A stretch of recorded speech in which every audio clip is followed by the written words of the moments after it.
Welcome to Burlap Teachers. Enjoy the video. You start by enabling Google Play and granting permissions. This lets Ibis Paint X run like an Android app. Once Play is enabled, install Ibis Paint X or sideload a trusted APK if your model lacks Play. Make sure you pair a compatible stylus and allow storage, microphone, and input permissions so brushes respond and files save. Doing this now prevents later permission errors and gives you immediate access to the app interface. So open Ibis and create a new canvas at your preferred size. Once your canvas is ready, set a size that matches your project.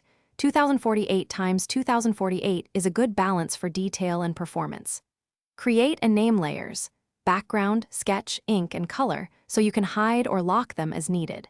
Adjust brush settings, pressure sensitivity, stabilizer, and texture to match your stylus feel, and set quick menus for frequently used brushes and colors. Make sure to test strokes at different zoom levels, because tuning here saves time and preserves line quality later.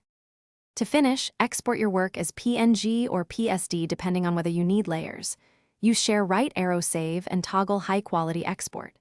Make a habit of backing up projects to Google Drive and enable autosave so you don't lose progress. If you run into problems, clear the app cache, check for Play Store or app updates, free up local storage, and restart the Chromebook.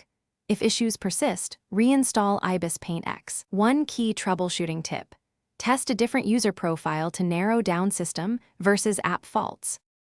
Thanks for watching. Consider subscribing if this video helped you.